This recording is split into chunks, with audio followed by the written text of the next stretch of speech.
I've actually set up some tracing requests already in here to kind of give you an example.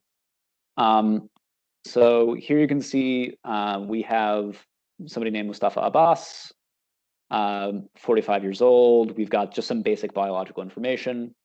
And then I believe there's some information here about when they were separated from the child. If you go into this tracing request form, this is going to be all of the different people they're looking for, they're trying to match with. And so this entry here, this happens to be the inquirer's daughter. But there could be other family members in here. Once again, it can be children. It can also just be adults that this person is separated from. But what you would do is for each one of these traces, once again, I get in here by clicking the name or by clicking the little caret on the end of the form. This is all the information about that trace. And then I would click this Find Match button. And what's going to happen, like I said, each one of these is a case in the system with similar information to the person that I described in that trace subform.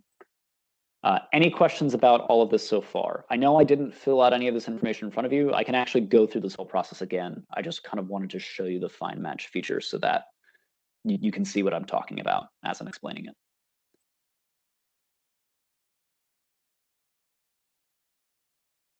Okay. I think that's good, Jack. I think it's important that people know that this is the manual process for a match. Yeah. And it's, I want to make sure you know what the end result is before we step through the whole process of getting here. Now, when you can see that for each one of these, there's a score. One thing that I want to explain, just because people have asked about this in the past, you may get, let's say, I entered information that was realistic based on the fact that there are definitely other cases in the system that have this information. If I entered gibberish in all of the fields, basically what Primero does, just because of the way the technology works, it's going to try to find the best match possible. And that best match might still be really bad.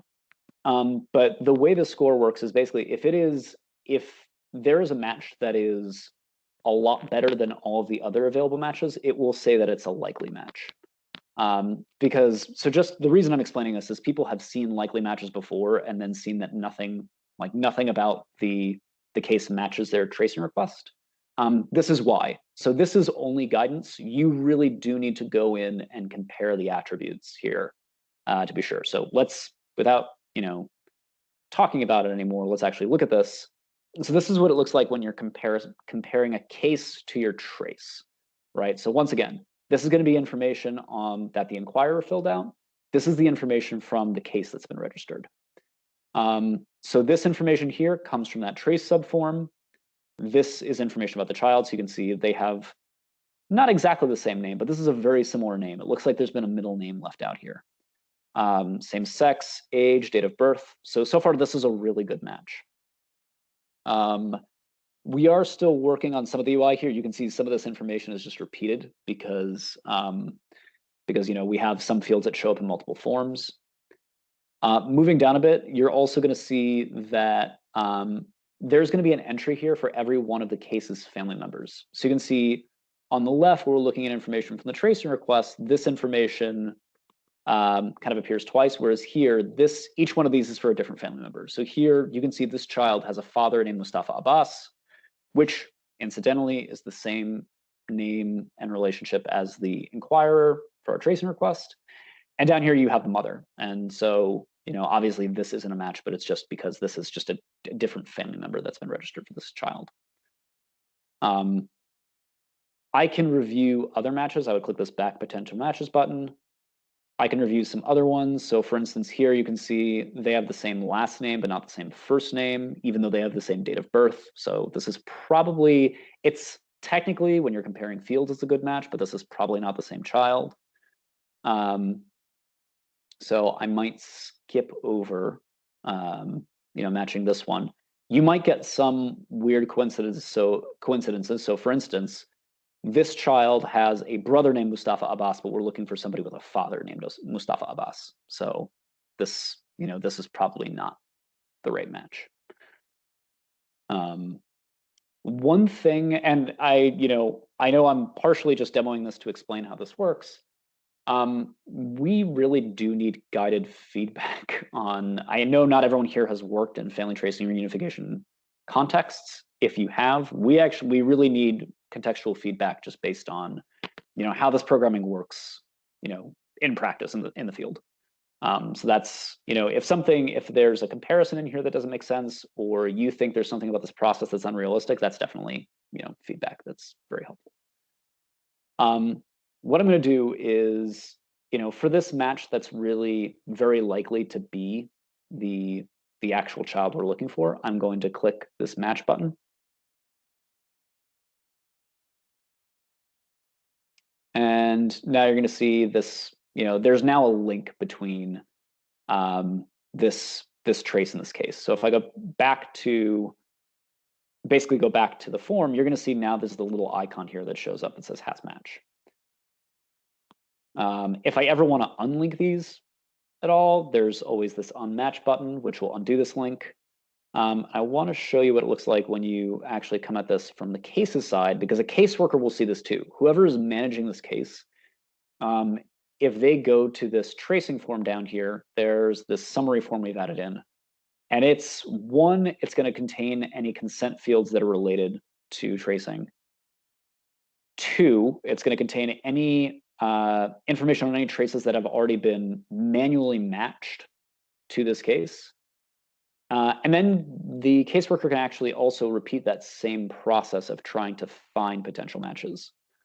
So, and I just very quickly want to distinguish between these two things. Find match means I want to see if I can find other tracing requests that might be people looking for the child I've registered.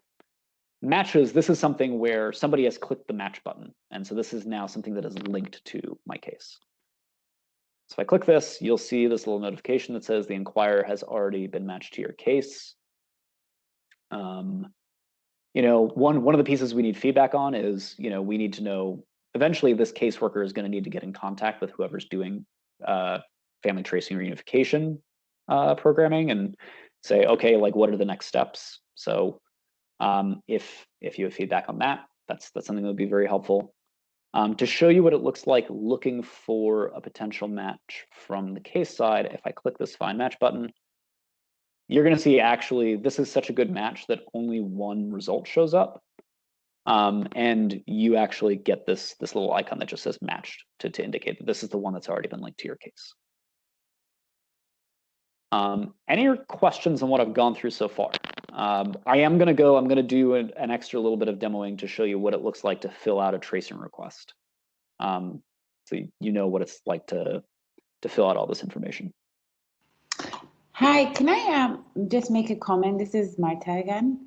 Sure. For the matching, just thinking of when I did FTR, I think there's two things to consider. The first one is if the scoring is looking at all the fields, that's a tricky one when you have very rapid displacement or high numbers where, data collection sometimes on behalf of caseworkers is not perfect, but also when you have children who are not able to say, who might say brother instead of father, or, mother, children get confused, especially little children who may not be able to be eloquent. So is it possible to do a match and say, then it depends on the numbers and the context, but say, this young girl is looking for a brother of age 15, and then you would look at all the names of all the boys age 15, and then you would sit with her and go through some more information, because that's what you would do, right? It wouldn't be a one session, one data entry kind of moment with a younger child, even with an older child, actually.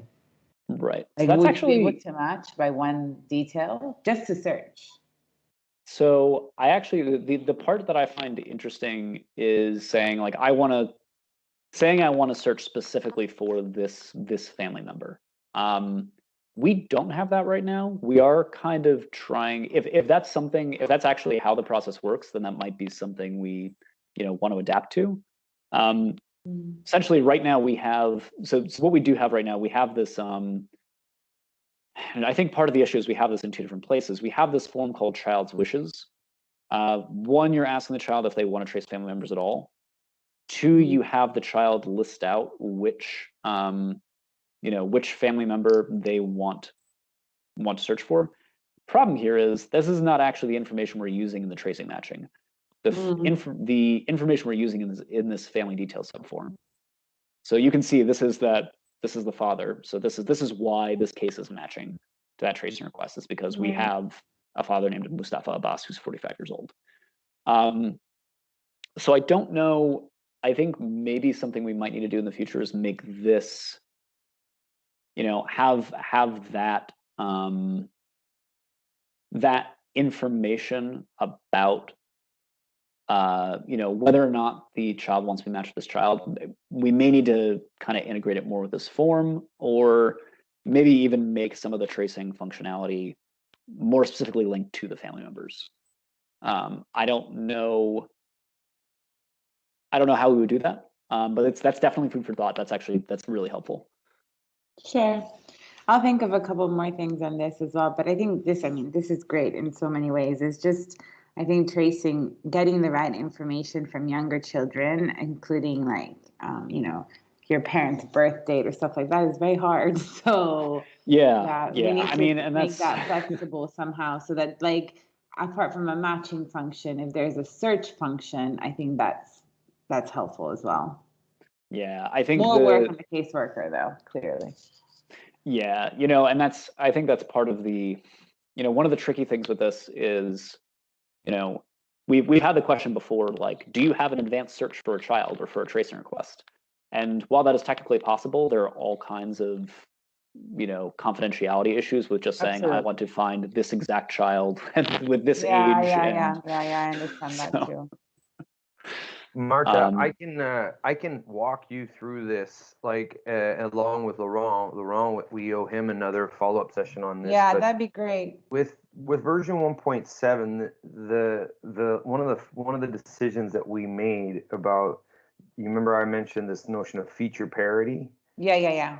FTR is something where we're going to leave some things behind that we developed in V1 because they were really clever and they made a lot of sense, but they actually didn't produce results. And the big lists and things like that. Right. Yeah. All the dynamic matching criteria and stuff. Yeah. So one thing that is missing here in my mind that would be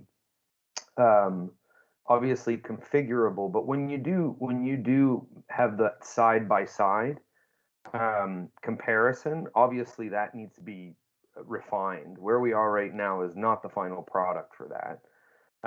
Because you got a lot of duplicate information or information being drawn that from those two sources, the request and the case that just isn't relevant. We want to be able to include photos there, right? So because the actual confidentiality concern is relatively low if you get 5 or 6 verification points and you get the photo of the child. And that would allow you to do something a little bit more like a photo, like a digital photo wall. But, we don't want to commit the development effort to anything until we nail those requirements. We're sure what we want. Yeah. Okay. We almost want to have like a focus group on that. So if you've got thoughts, please, share them, and that's pending work. Okay. Super. Thanks both. Yeah, no, this is really great because this is exactly the kind of stuff we've been kind of hoping for feedback on. One thing I do want to point out, just while I'm in here, one issue that we found in V1, because we did have some implementations using the tracing functionality in V1. We have this consent field that controls whether or not the child actually appears in FTR searches. And in most implementations, it's not required, and it's very easy to overlook. So we've tried to put it in here in this tracing summary form so that it's front and center. If this child wants any kind of FTR services, they have to have this, they have to consent to the search. However, that's just another thing to keep in mind if you are doing verification on this feature. If you're not getting any results, if you've set up like a test case, kind of like I've done here, and it's not appearing in results, always double check to make sure that this field is marked to yes. Just like I said, based on experience with people testing this out in the past, this is one thing that trips people up. And also, once again, if you have any ideas for how this can be made more integral in the process of doing FTR, let us know. So now that I've gone through all that, why don't I just want to go through the process of filling out one of these tracing requests, just so you see what it looks like. So I'm going to create this record. I'm going to do it literally for the exact same case, except I'm going to do this from the perspective of the mother. So I've got some of this information written down. Jack, I don't mean to like, we definitely want to do this, but tracing requests really only, there's a small subset of users that are going to. Yeah, that's fine. If this is keep it to a couple minutes. Yeah, that's fine. I just wanted to click through the form real quick. So this is just, when you're filling out information about the inquirer, you would do it here. So this is, I want to say this, I'm trying to remember all the information I filled out about this case. And then once again, I want to emphasize you can have more than one trace per tracing request. So more than one person that this individual is looking for. So I'm just going to put in child's name quickly.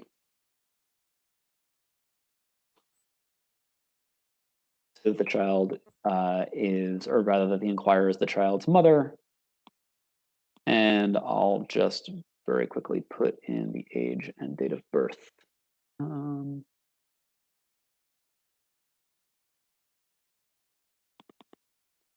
And that should be it. I think that's going to be enough to get us to the point where we can see what it looks like once you actually have saved this. So once this is saved, I would open this up, and it's the same interface we saw before, where there's a there's obviously one match that's much better than the others. And you'll actually see if I click on this, though, I do get a notification saying that there's already a tracing request that has been matched to this case. But that's all really I have to cover with family tracing reunification.